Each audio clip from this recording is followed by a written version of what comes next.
Bienvenue dans cette nouvelle édition du Non-Stop Info. Voici les titres. 61 titres de presse écrite sont suspendus en République démocratique du Congo et ils sont accusés d'exercer illégalement sur le territoire national. 2240 cas de virus Ebola ont été recensés depuis le début de l'épidémie en février 2014. L'Afrique du Sud, le Sénégal, mais aussi la République démocratique du Congo renforcent leurs mesures de sécurité. Le nez des éléphants n'est pas seulement très long, il est aussi le plus performant du règne animal. C'est ce que révèle une étude réalisée par des chercheurs japonais. Suspension d'une soixantaine de journaux, presse écrite en République démocratique du Congo. Selon le ministère congolais chargé des médias, la décision a été prise dans le cadre d'une politique d'assainissement des médias.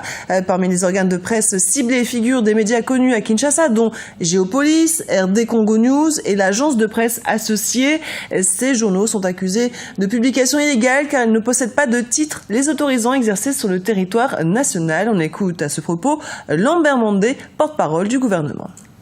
Nous avons interdit de parution 61 titres qui n'ont aucune existence légale en République démocratique du Congo. C'est des gens qui se lèvent un matin, qui prennent du papier, vont dans une imprimerie et sortent un journal. Donc, aucun État au monde, à ma connaissance, ne peut tolérer cela. Des gens qui ne sont enregistrés nulle part, reconnus par personne, ne payent aucune taxe, aucune redevance, aucun impôt.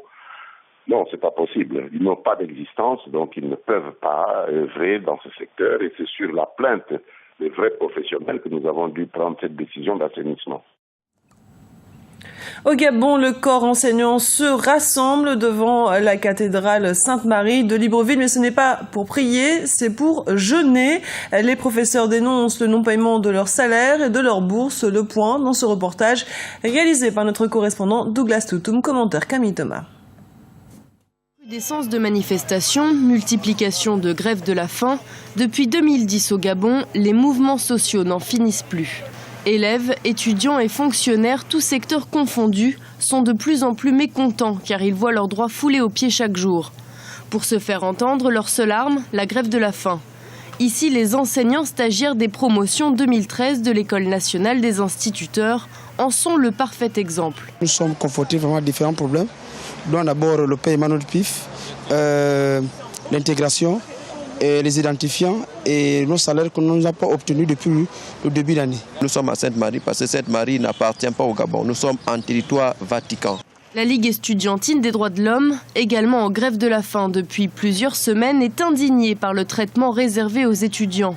Des apprenants qui revendiquent uniquement de meilleures conditions d'études. 3 points de revendication précisément, à savoir le paiement de bourse à tous les nouveaux bacheliers 2013 et la réhabilitation des 46 étudiants qui ont été arbitrairement exclus de l'Université Omar Bongo et la libération des 24 étudiants incarcérés à la prison centrale. Dans cet univers sombre, seule une partie des 458 agents déflatés de la Caisse nationale de sécurité sociale pourrait enfin voir leur situation trouver solution. Victimes d'un plan de licenciement et de départ précipité à la retraite, les agents de la CNSSS sont en grève de la faim devant la cathédrale Sainte-Marie depuis le 7 avril 2014. En ce moment, les choses vont bon train et le secrétaire général de la présidence a déjà pris le flambeau.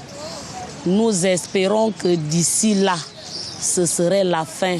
Outre les cas cités, de nombreux autres Gabonais vivent le martyre et le parvis de la cathédrale Sainte-Marie est devenu le lieu par excellence de plaintes sans craindre d'être molestés.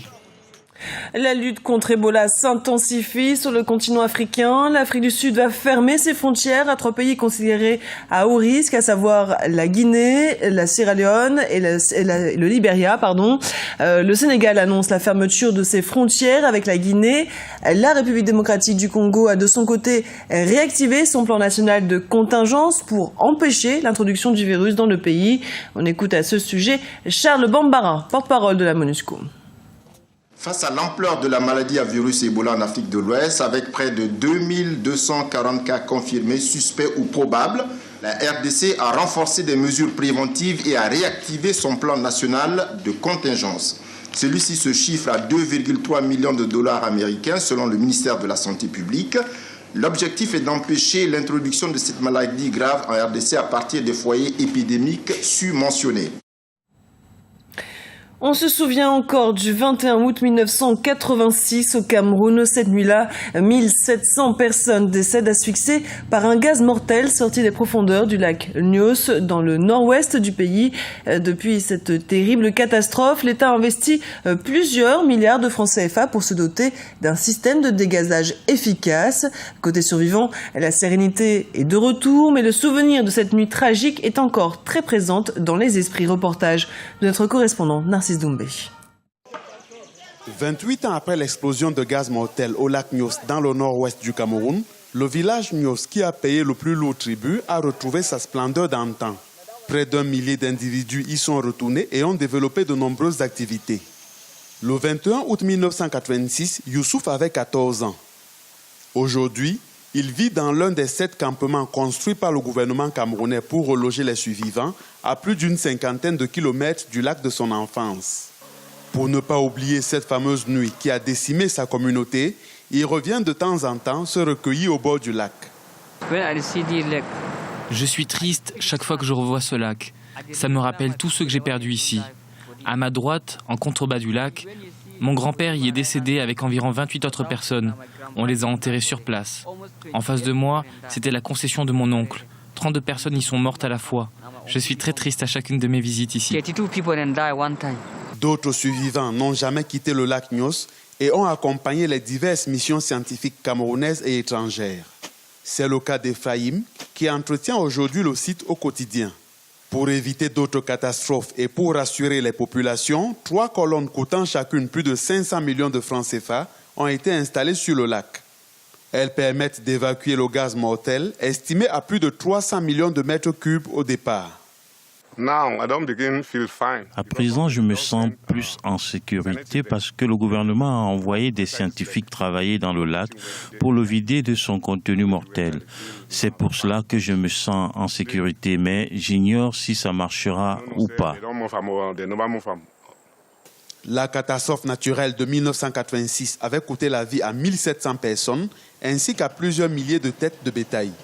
C'est la pire de l'histoire du Cameroun. 28 ans après la catastrophe du lac Nyos, grâce aux 3 colonnes que vous voyez derrière moi, le lac se libère progressivement de son gaz mortel. Et d'ici 3 ans, le lac ne représentera plus aucun danger pour l'homme. Une nouvelle étude de l'université de Tokyo révèle que les éléphants seraient dotés du meilleur sens de l'odorat de tous les mammifères terrestres. Yoshihito Nimura, l'auteur du rapport, explique qu'après avoir mené ses recherches sur 31 vertébrés, y compris les poissons, les souris et les humains, il a découvert que les éléphants arrivaient en tête avec près de 2 fois plus de récepteurs olfactifs. Sandra Chiambou. Les éléphants ne sont pas seulement dotés du plus long nez du monde, mais ils auraient également l'odorat le plus développé. Une nouvelle étude menée par l'université de Tokyo révèle que les éléphants d'Afrique comptent le plus grand nombre de gènes dédiés à la reconnaissance des odeurs, appelés gènes de récepteurs olfactifs, jamais détectés chez une espèce. En comparant les gènes olfactifs de différents animaux, nous avons découvert lesquels sont communs à tous et lesquels sont uniques à l'animal. Les gènes communs ont été conservés tout au long du processus d'évolution et nous pensons qu'ils détiennent des fonctions importantes pour tout type d'animaux. Mais pour les gènes qui ont progressé, spécifiquement ceux de l'animal, nous pouvons en déduire que ce sont les gènes importants pour cet animal dans son environnement propre.